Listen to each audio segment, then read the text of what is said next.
Excellency, this conference to us is a celebration of your legacy.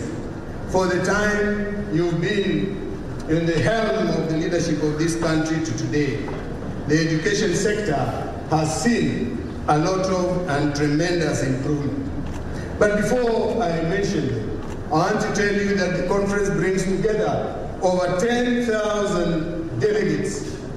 9,000 of them are principals from all over the country, seated before you and out there. Another 1,500 are here as exhibitors, showing the various teaching learning material and various services they offer in learning. Amongst us also, we have all our country senior officers from the Ministry of Education headquarters, Teacher Service Commission headquarters, field officers across the country. So the entire education fraternity is here and we are thinking together. Apart from our own people, we have also delegates, international delegates. Allow me, with your permission, sir, just to introduce a few of these delegates. I'm happy to show you the President of the African Confederation of Principals, Mr. Anselm Izwage from Nigeria. He is accompanied with Principal Welcome Mulanga, the Vice President of the African Confederation of Principals, and is from the Kingdom of KESSHA. They are accompanied by Mr. Peter Mutweli from the Kingdom in the Sky, Lesotho.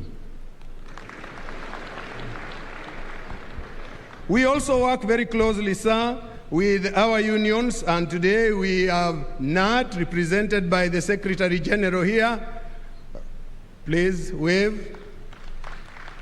KUPPET represented also by the Secretary General, and KEWOTA represented by the CEO. And we have our sister association, the Kenya Primary School Heads Association, represented by their chair. Various universities and all other partners are also here. So organizing this conference would not have been easy for me without the support of our field officers, both TSC and Ministry of Education, and my very able members of the National Executive. Please, members of the National Executive, where you are, please stand and wave. The Secretary is this side managing the Secretariat. Thank you, that is the team. Sir, as I said, we are here to celebrate you. For the period you've been president, we've noticed a lot and tremendous improvement.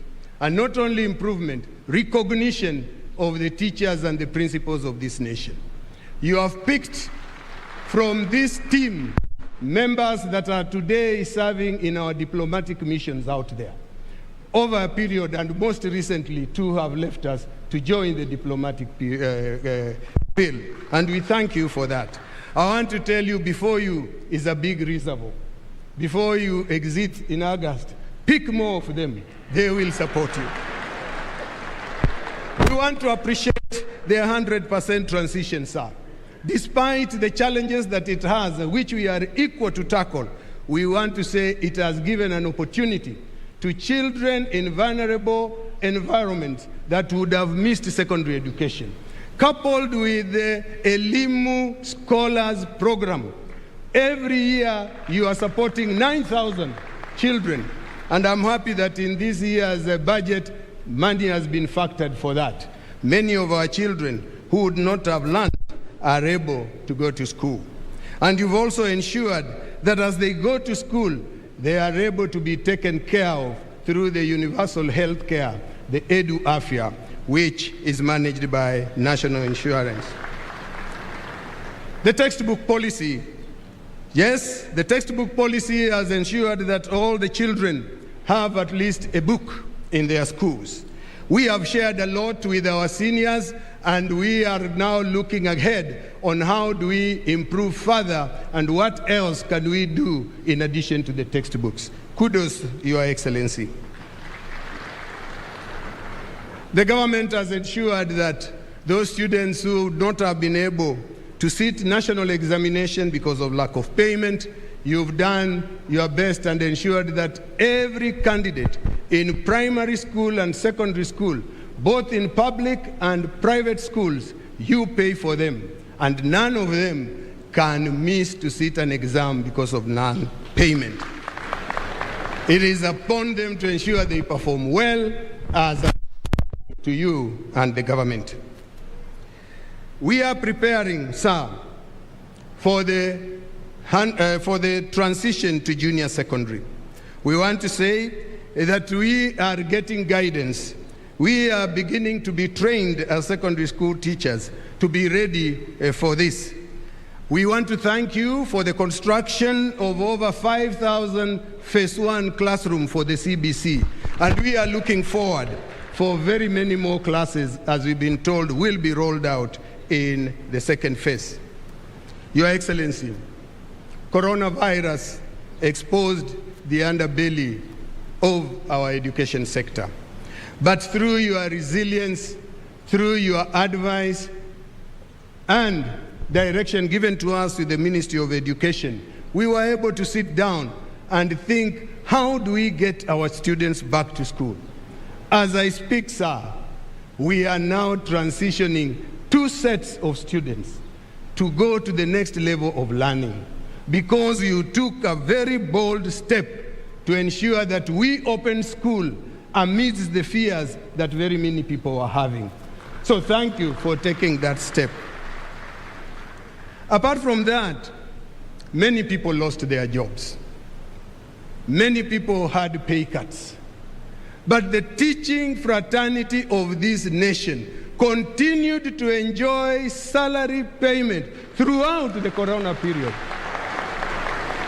Who else would have done that apart from you? And we appreciate this.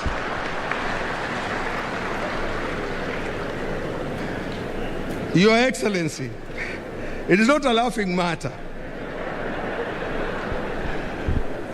It is only you who would have taken that bold step. So I want to assure you that as we gather in Mombasa and you hear the sentiments and you read about them, we are saying we support the government, we support the children of this nation to ensure that quality education is given to our children. Because we are at the helm. We are like you. As you deal with big national issues, sisi tunafanya yetu serikali ndogo ndogo kwa shule, kuhakikisha kuwa mambo yanaendelea vizuri. So I want to assure you of our support. I want to assure you the rollout will be taken very strongly by us and we will succeed. As you exit with your head high that you've done the best for this nation. In matters of education, nobody would have matched you. Exit with your head high that the teachers of this nation, you held their hand when other sectors let their people out and gave them a pay cut. Including yourself, you took a pay cut. So, sir, we celebrate you. And I want to take this opportunity, sir, to say that as we prepare for the double intake, and we are ready for it, we are simply saying that, yes, the budget has given a lot of money to the education sector, and we salute you. I've been the president of African Confederation, and I know how much other countries have been giving. I think we are the best in Africa, second to none. So it is upon us now to look at the money given in the sector. How